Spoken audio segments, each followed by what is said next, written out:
Kimmerhala Dunya, Falchagu, to Ye Olde Scots January podcast. This podcast is dedicated to the brilliance of Scotland's national poet, Rabbie Burns. Rabbie Burns was much more than a poet, though, and I could expound all sorts of facts and trivia about the man, but I think that would do him a disservice. Celebrating Rabbie Burns, which is done all over the world around January 25th, which is his birthday, is done best when you try to understand the impact he has had on you personally. For me, I have loved his songs as long as I can remember, and through that love of his music, I have made friends that have taught me even more about this amazing man. So today's podcast will present stories, poetry, and music that I have enjoyed and loved for many years now. I feel blessed to have had such an ambassador for Scotland and its unique culture. My good friend Jamie McGeechan, who was born in Falkirk and raised in Ayrshire, the land of Rabbie Burns, he has released 3 albums to date: High Hopes in 2015, Roots in 2016 when he recorded the songs of Rabbie Burns live inside of Burns's cottage in Alloway, Scotland, making history as the first person to do that. And of course Midnight Kingdom in 2020, which was nominated for Scottish Album of the Year. So, without further ado, Jamie McGeechan with Green Grow the Rashies O. Rabbie Burns, born January 25th, 1759, and he died July 21st, 1796. He's known as familiarly as Rabbie Burns, the national bard or the bard of Ayrshire, and the ploughman's poet, among various other names and epithets. He was a true Scottish poet and lyricist. He is widely regarded as the national poet of Scotland and is celebrated worldwide.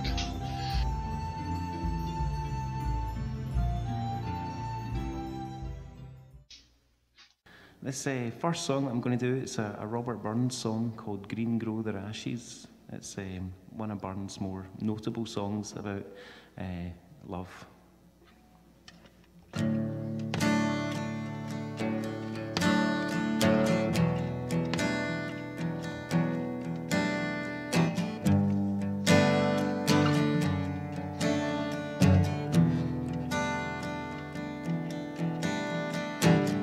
Green grow the rashies, oh, green grow the rashies, oh, sweetest hours I ever spent among the lassies, oh.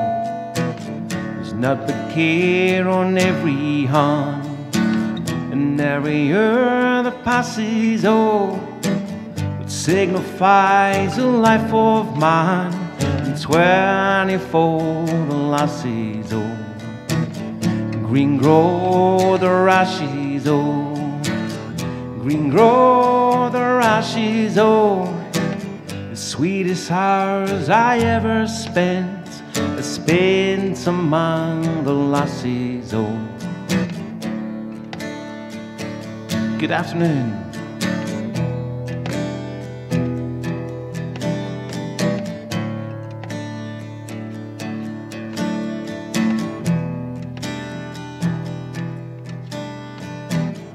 Worldly race me riches chase, and riches still may fly them all. And though at last they catch them fast, their hearts can ne'er enjoy them all. Green grow the rashies, oh, green grow the rashies, oh, the sweetest hours that e'er I spent among the lassies, oh.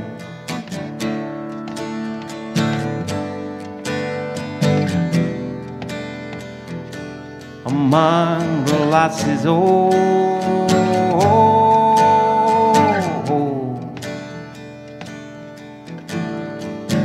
all nature swears her lovely dears, her noblest work she classes, oh. Apprentice hand she tried on man, and then she made the lassies, oh. Green grow the rashies, oh, Green grow the rashes, oh, the sweetest hours that e'er I spent among the lassies, oh.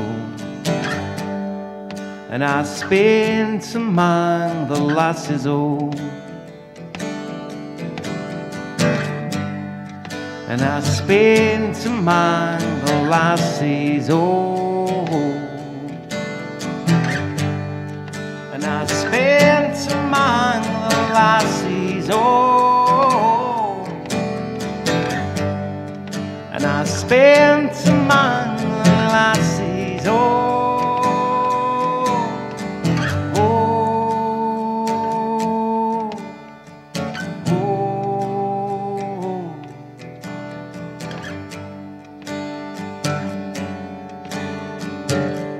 Green grow the rashes, oh.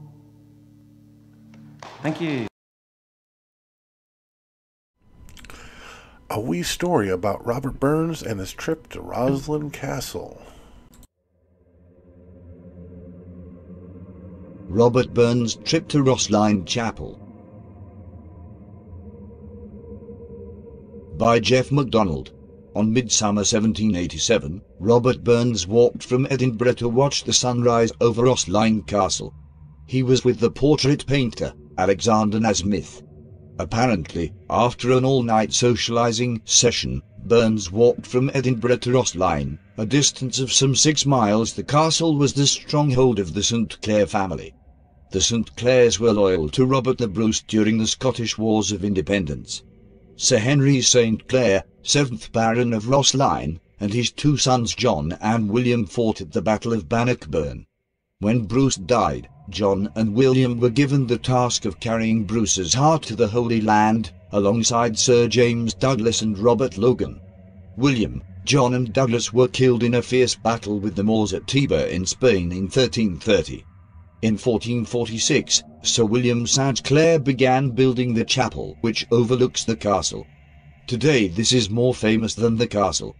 Roslin Chapel must be the most extraordinary building in Scotland, hyper-decorated with stone carvings and mystic symbols. Robert Burns was born in 1759 during the Age of Enlightenment, but also in a time when the country's superstitions and supernatural beings were an integral part of folk belief.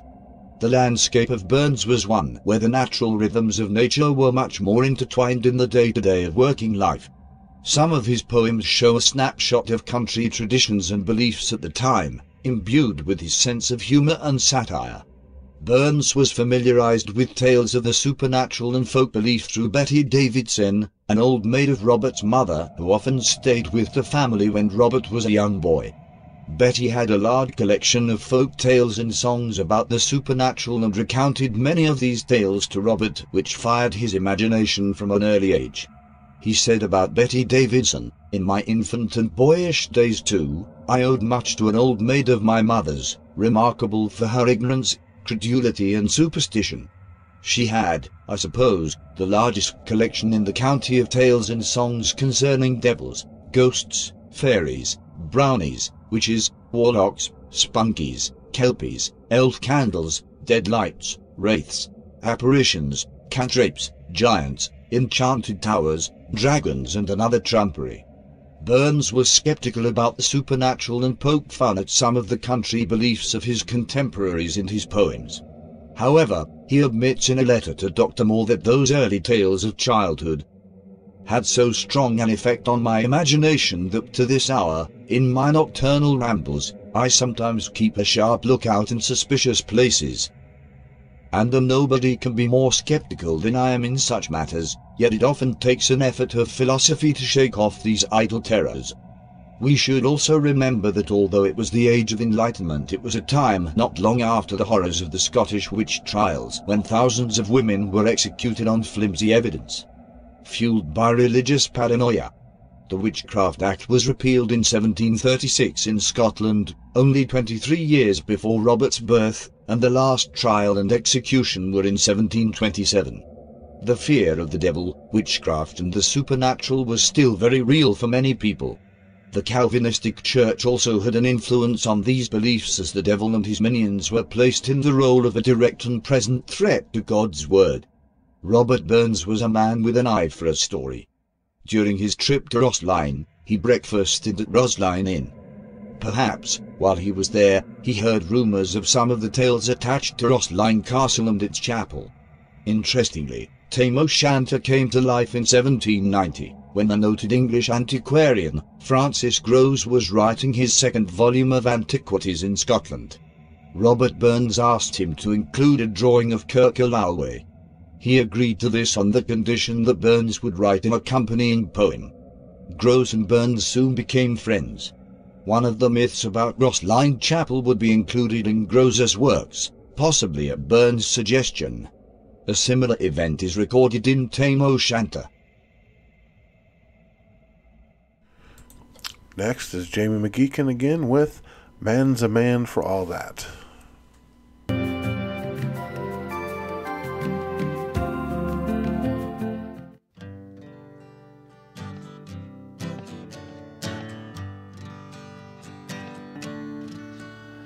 Is there for all his poverty that hangs his head, and oh, that the coward slave we pass him by, we dare be paid for all that, for all that, and oh, that our toils obscure, and oh, that the rank is but the guinea's stamp, the man's a gowd for all that.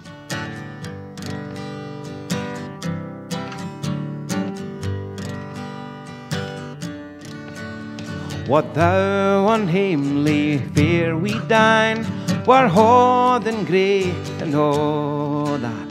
You fools are silks and knaves are wine, a man's a man for all that. For all that and all that, their tinsel show and all that. The honest man who else he pair is king of men for all that.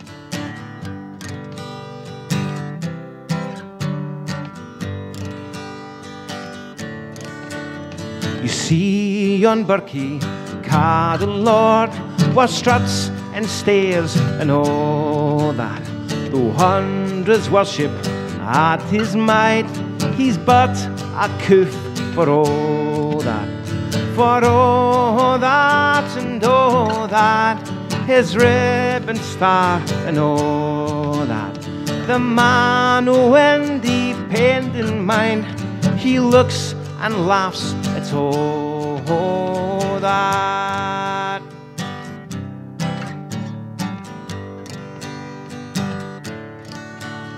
Is there for all his poverty that hangs his head and all that? The coward slave we pass him by, we dare be paid for all that. For all that and all that, our toils obscure and all that. The rank is but the guinea's stamp, the man's a gowd for all that.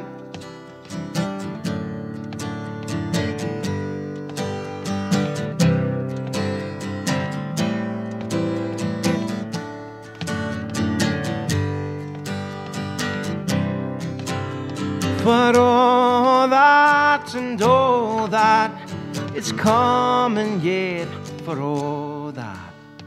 That man to man the world shall brothers be for all that. Next is a reading of Burns' poem To a Mouse, with a modern translation afterwards.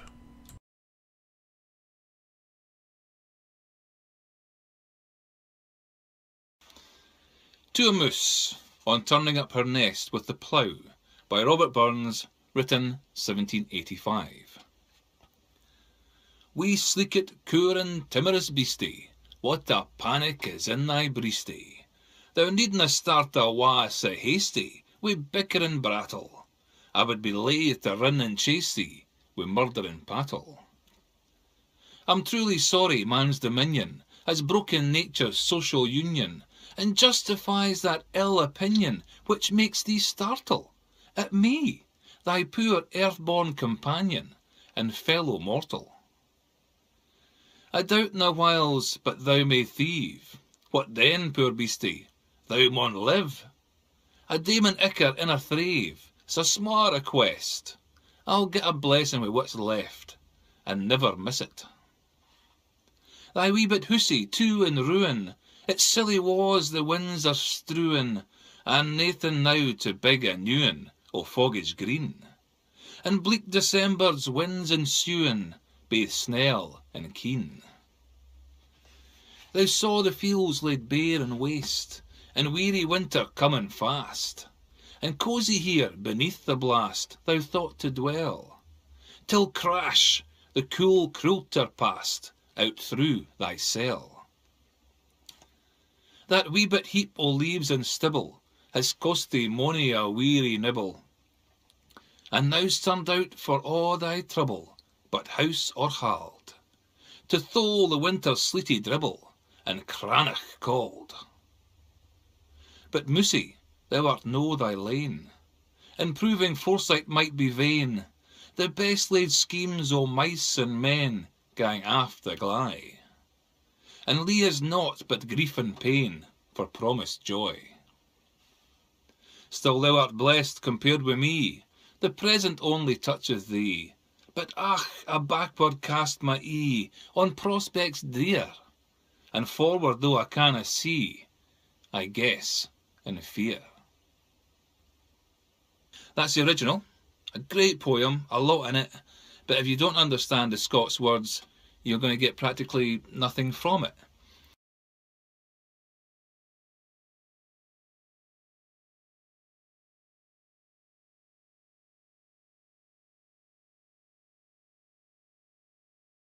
To a Moose on Turning Up Her Nest with the Plough by Rabbie Burns, 1785, a modern translation. Small, sneaky, cowering, fearful animal, oh what a panic is in your heart. You need not run away so quickly with argumentative chatter. I would be loath to run and chase you with a murdering plough handle. I'm truly sorry man's dominion has broken nature's social union, and justifies that bad opinion which makes you jump with fright at me, your poor earth-born companion and fellow mortal. I doubt not at times you may steal. What then, poor animal, you must live. An odd ear of corn and a bundle of 24 is a small request. I'll get a blessing with what is left and never miss it. Your small house too in ruin, its silly walls the winds are blowing away, and nothing now to build a new one, no grass that's green, and bleak December's winds are coming, both bitter and sharp. You saw the fields laid bare and waste, and weary winter coming fast, and comfortable here beneath the blast you thought to dwell, until crash the cruel plough blade passed out through your small house. That small heap of leaves, grass and hay has cost you many a weary nibble. Now you're thrown out for all your trouble, without house or property, to suffer the winter's sleety dribble and frosty cold. But mouse, you are not alone, and proving foresight may be vain. The best laid schemes of mice and men often go wrong, and leave us nothing but grief and pain instead of promised joy. Still, you are blessed compared with me. The present only touches you, but oh, I backward cast my eye on prospects bleak, and forward, though I cannot see, I guess and fear. Now, the modern translation doesn't sound as good, but it maybe explains some of the words that you may not understand in the original. Just to give you another couple of facts, it was actually based on a true incident. Robert was out ploughing the field in his father's rented farm, and he actually went through a mouse's nest and was really upset by that. In an interview many years later with his brother Gilbert said that he came in really upset that he'd done this and immediately started to write the poem to a moose. He also said he finished the poem on the same day. So he wrote this, what I would call a Burns masterpiece, in one day.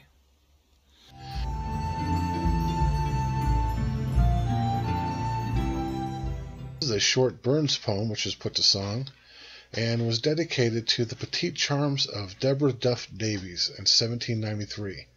Now, Burns wrote a letter to her a few months later in which he said, and I quote, "I am a good deal luckier than most poets. When I sing of Miss Davies, I have only to feign the passion. The charms are real." The next song I'm going to do is another Burns song. It's called Bonnie Wee Thing. Bonnie means lovely or beautiful. Wee meaning small. And it's another Burns love poem. Bonnie wee thing, canny wee thing, lovely wee thing, wert thou mine, I would wear thee in my bosom, bonny wee face of thine.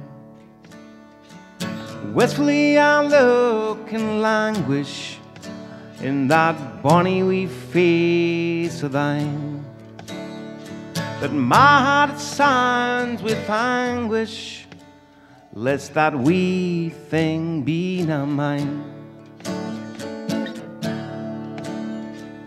Wit and faith and love and beauty in all consolation shine.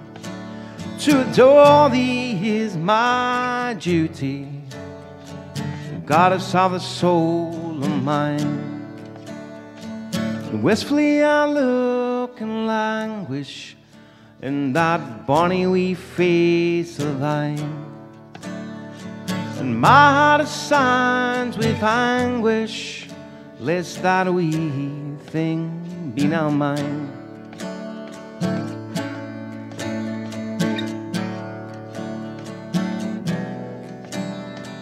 Bonny wee thing, canny wee thing, lovely wee thing, wert thou now mine, I would wear thee in my bosom, goddess of the soul of mine. I would wear thee in my bosom, lest that wee thing be now mine, bonny wee thing of mine. Thank you. Thank you. If you're already a subscriber to the Olde Scot YouTube channel and enjoy the variety of interesting videos and podcasts that we produce weekly, then you should join us on the Olde Scot Facebook group. Not only do you get all the great videos you already enjoy, but so much more. Come and connect with your Celtic community here on Olde Scot Facebook group. Martian Leavendrozda, bye for now. And we're going to leave you with Robert Burns' most famous song that you've probably sung and didn't even realize, Auld Lang Syne.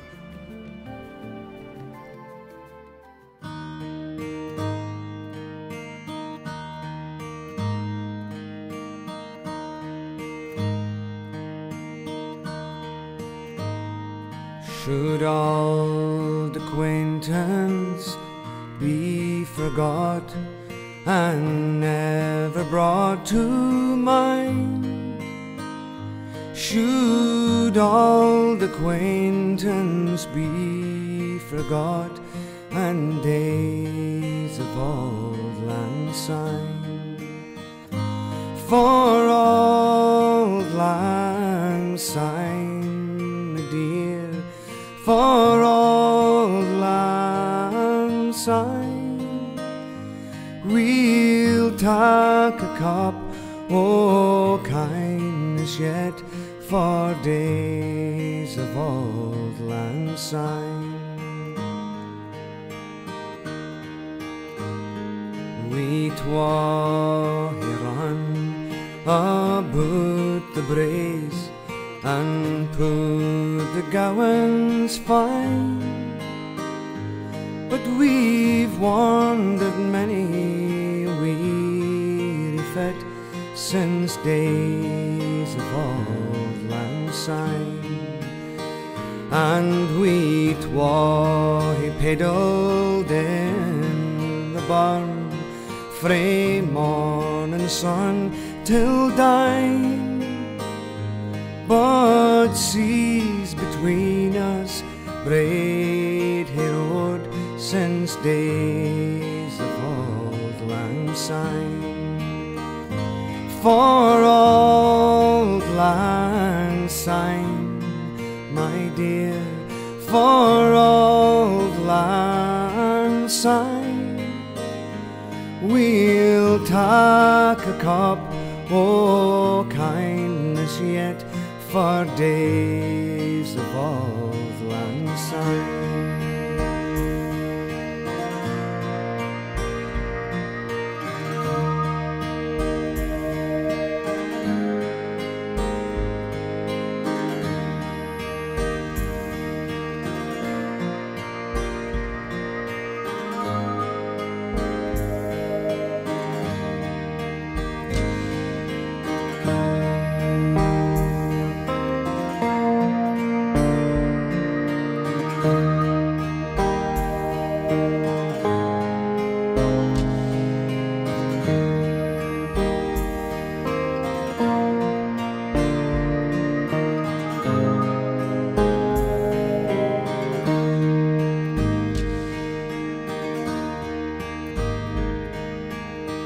And surely you'll be your pine stoop, and surely I'll be mine, and we'll take a cup o' kindness yet for Auld Lang Syne. And there's a hand, my trusty fear, and gaze a hand o' thine, and we'll take a recht get welly walked for Auld Lang Syne, for Auld Lang Syne, my dear, for Auld Lang Syne. We'll take a cup o' kindness yet for Auld Lang Syne, for Auld Lang Syne, my dear, for Auld Lang Syne. We'll take a cup o' kindness yet for Auld Lang Syne.